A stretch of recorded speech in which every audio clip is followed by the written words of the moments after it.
If I had to guess, I would say that my first experience of a video game must have come in the early 90s. I remember playing those ludicrously simplistic, yet seemingly impossible to complete, handheld LCD video games developed by Tiger Electronics. These slabs of plastic sported a tiny LCD screen, with a single burned-in static background image. This would act as a backdrop to the ghostly ink avatars that you controlled on screen.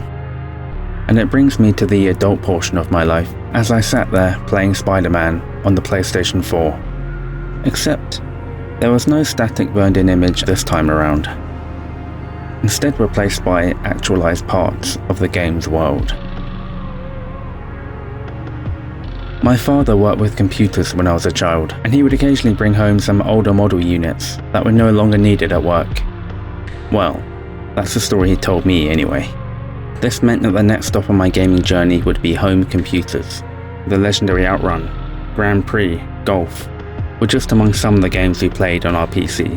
However, throughout my time playing these games, I was often left with a strange, uncanny feeling I couldn't quite explain. The endless roads of Outrun, where the horizon never got any closer. Just seemingly endless desert and infinite diners. I wanted to know where we were going. In fact, I specifically remember asking my dad if we could ever reach those trees on the horizon. In response, he probably rolled his eyes, finished his whiskey, and wondered why he ever decided to have children. Alex Kidd in Miracle World and Sonic the Hedgehog would come soon after, in the console years. These would send creative thoughts rushing throughout my brain. My mum would buy me the Sonic comic books, and I would even draw my own comic books and new characters for the games I liked on sheets of A4 printing paper. And now, all of these years later, I sit here with stacks of art books, some of them of video games and containing the very backgrounds that inspired me to make this video. Sure, I enjoyed playing these games, but in all honesty, I was just as interested in the worlds in which these games were encapsulated in, and this hasn't really stopped. One thing that stayed with me ever since I booted up a 1.4 megabyte floppy disk, it's how fixated I was on the beauty of the surroundings, the background, the world beyond. That's the title of the video.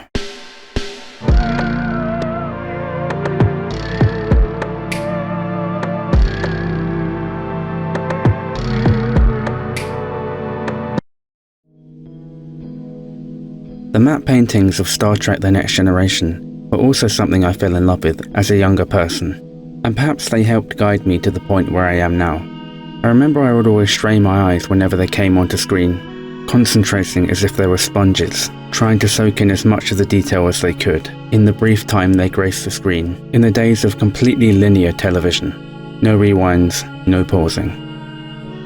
Captain Picard looking out onto a map painting depicting futuristic Paris is an image I remembered for the sense of wonderment it gave me.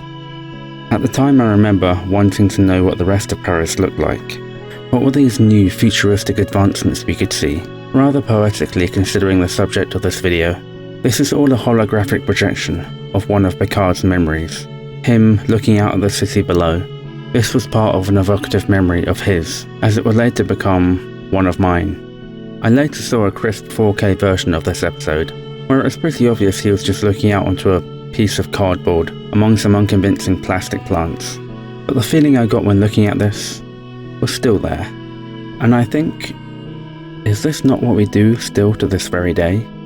Video games and all?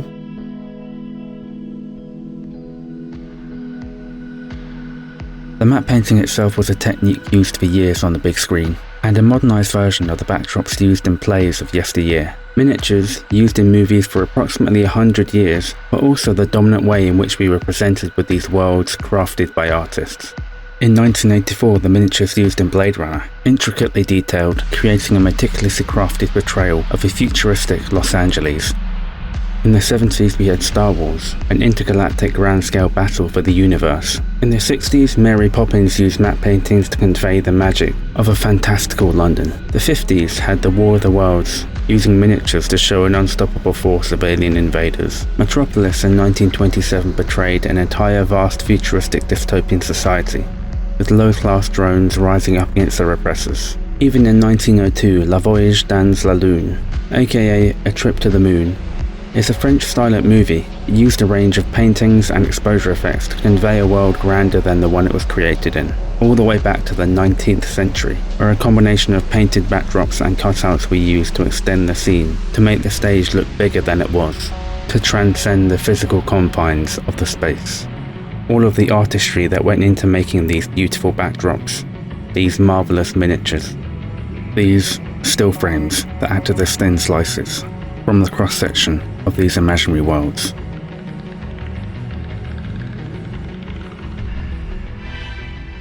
In the past, I've done a bit of work as a background. What struck me, and I might be dumb or naive for not knowing this, but this cafe wasn't a real place. It was a set. The street that you could see from the outside was literally just a piece of wood with a photograph printed onto it, made to look real through the magic of cameras. In the shots where people are seen leaving, it cut seamlessly to a real-life exterior. The backdrop in this instance had done its job. From what I had seen from this, there was a street, a marketplace, the rest of the entire world right outside that window.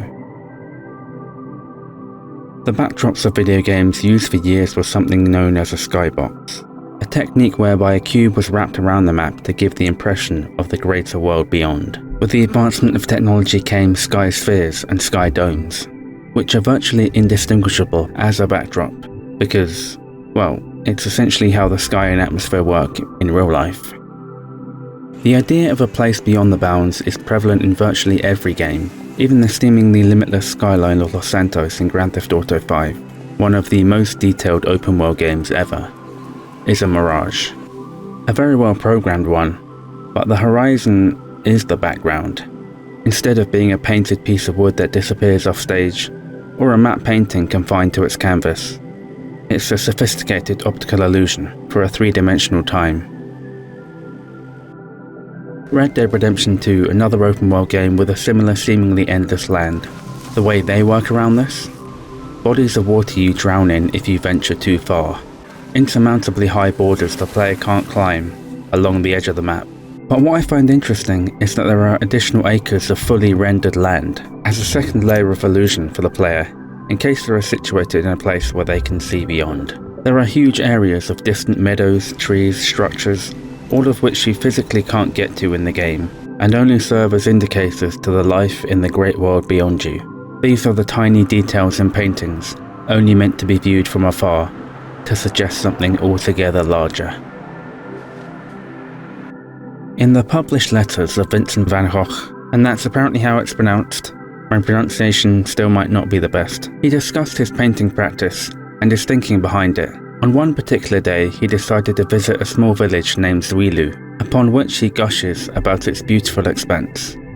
Journeying through these parts, hour after hour, one feels that there is really nothing but that infinite earth, that mould of corn or heather, that infinite sky.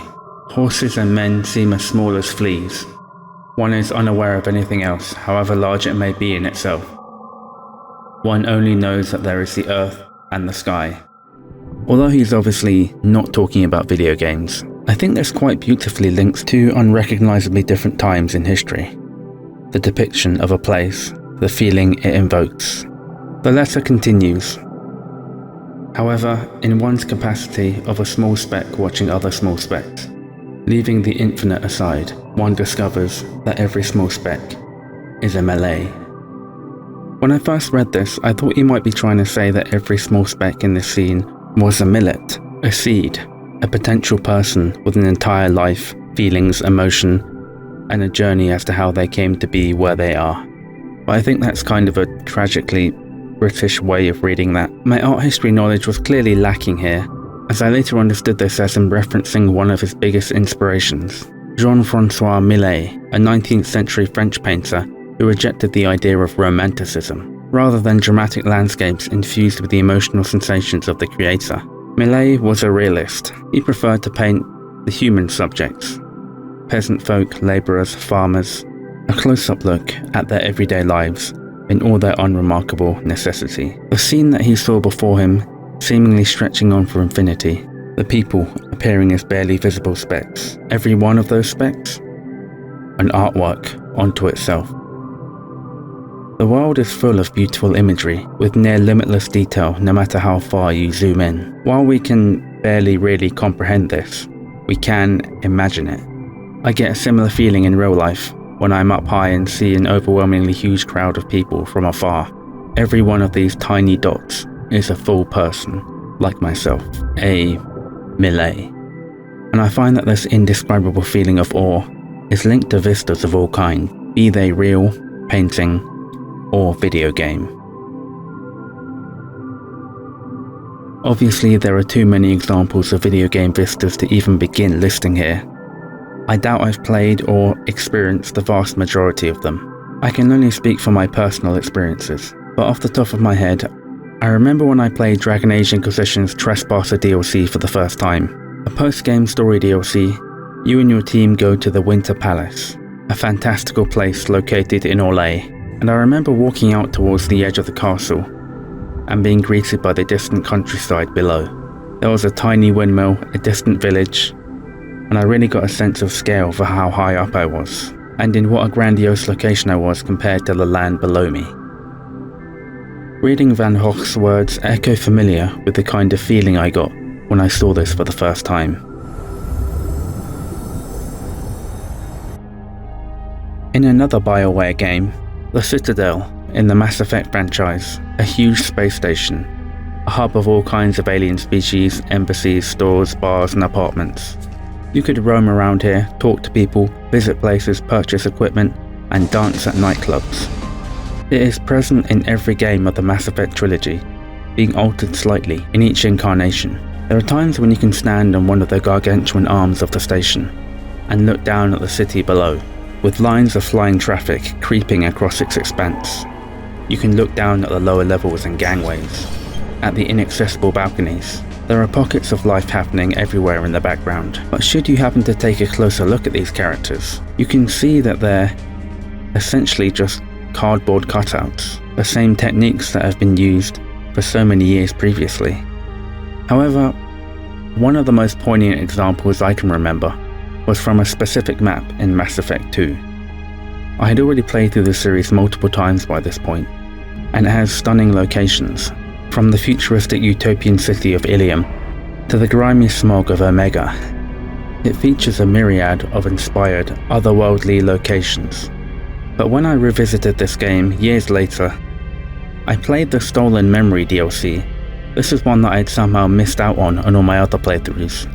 Part of the mission involves you infiltrating an arms dealer's party in a penthouse on a planet called Bekenstein. You arrive at the party undercover and are able to explore the vast house bustling with guests. And I distinctly remember walking out of the house onto the balcony and being greeted by this view.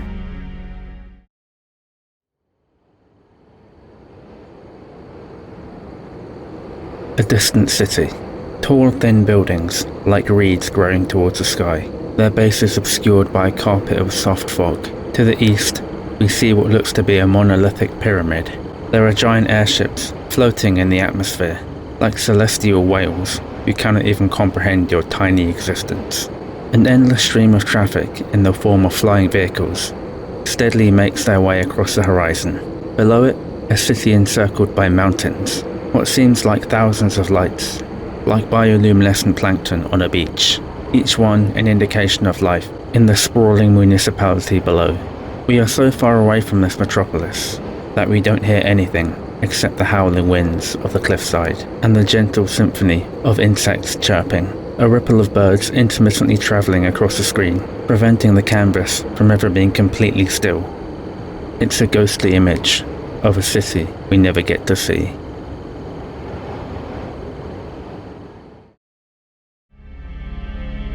In case you couldn't tell, I'm a pretty big fan of this map.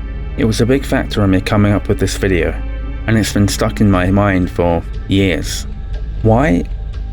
I don't exactly know. It's not an especially relevant scene. It's literally just here for this one mission in the game. And upon closer inspection, it's a pretty low-res grainy image. I've actually gone so far as to get the original image from the game.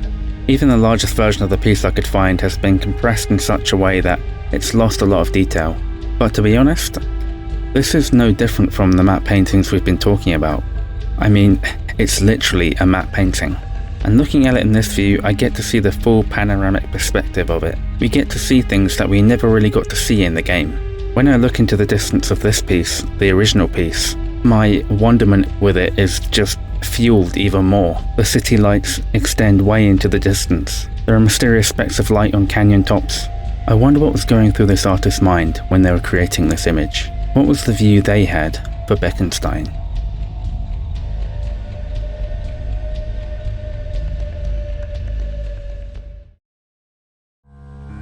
I know this might seem a bit weird, obsessive maybe, but sometimes art just connects with you, you know? Sometimes we're just fond of certain pieces because we think they're kind of neat. Maybe if this were a different era, I would be one of those people, looking up in awe at a massive oil-on-canvas painting in an art gallery, with my synapses being jolted into inspiration. Maybe I would have become a painter myself. But for now, all I have for you is this video. Sorry. I don't remember all the specifics of my time in Mass Effect, the combat, the collectibles, the gear upgrades, or the enemies I killed. That was all just stuff I had to do. But what I do remember is walking out for the first time and seeing this view and the way it made me feel. If I'm being honest, it almost brought a tear to my eye. There are occasions where I find myself in awe at locations like this in real life, when I go outside and touch grass. Something about this incomprehensibly large space extending infinitely, putting into context how physically small you are in comparison, just resonates with me. You need only look at the countless hours of ambient soundscapes that seek to capture the vibes of video games and movies available on YouTube to see that this isn't an unusual thing, where people comment and come together to communicate their shared love of these same scenes. People feel at home in these places they've never really been to. But I think that all of us have our own backgrounds in real life. Think of the journey you take to work, all of those roads you just pass by, a street near your house that you've just never walked to the end of. We're all in the background of other people's lives, just as they are in ours. That's why, when you think about it, those unreachable points in games, those invisible walls, areas you can't get to, panoramas of distant places that are just a flat painting, they aren't quite as immersion-breaking as we might think. We have limitations in our real lives, places we can get to, technically, but through circumstance, won't or can't ever see. Maybe this explains our thirst to explore in games, to phase through the imaginary wall, go beyond the known planes, peek around the curtain. Those skyspheres, the literal domes that we find ourselves in, like a snow globe, a terrarium abundant with a virtual life.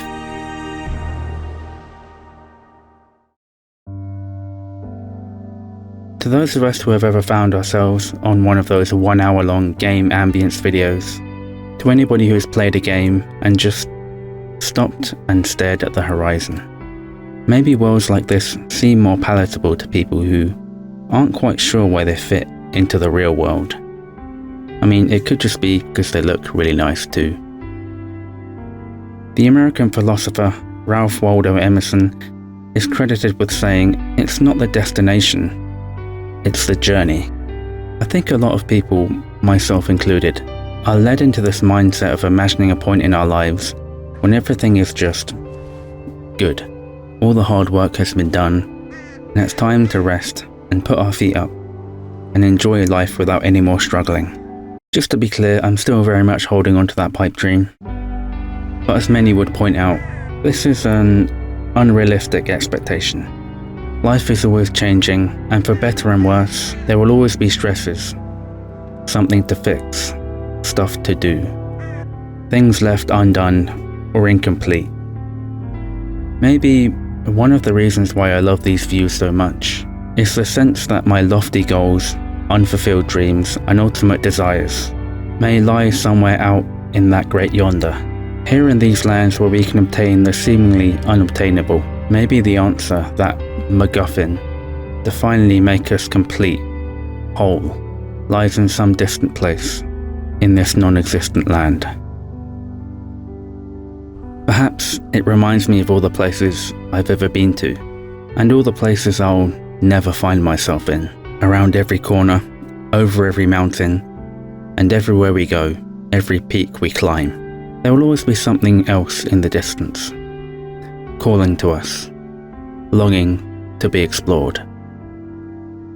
These beautiful sights, mirages that remind us of the impossibility of all the things we want to get around to doing, of being our finite existence, observing infinite horizons and endless possibilities.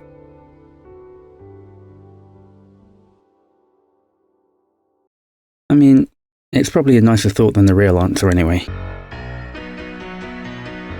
Okay, so that was the existential climax to officially end the video, where I attempt to tie everything together and make it sound like I wasn't just rambling, and that this all had some point to it. As many of my videos, this has taken a while to write and chop and change. I had to cut out some stuff that didn't really fit in here, and as someone who kind of gets overwhelmed with writing and reading, this is a silly thing for me to spend my time doing when you think about it. But I really do enjoy doing this, and I have lots more videos to work on. And I hope I'll be seeing you whenever I eventually finish writing my next one, while simultaneously writing and starting even more. But for now, of course, thanks for watching.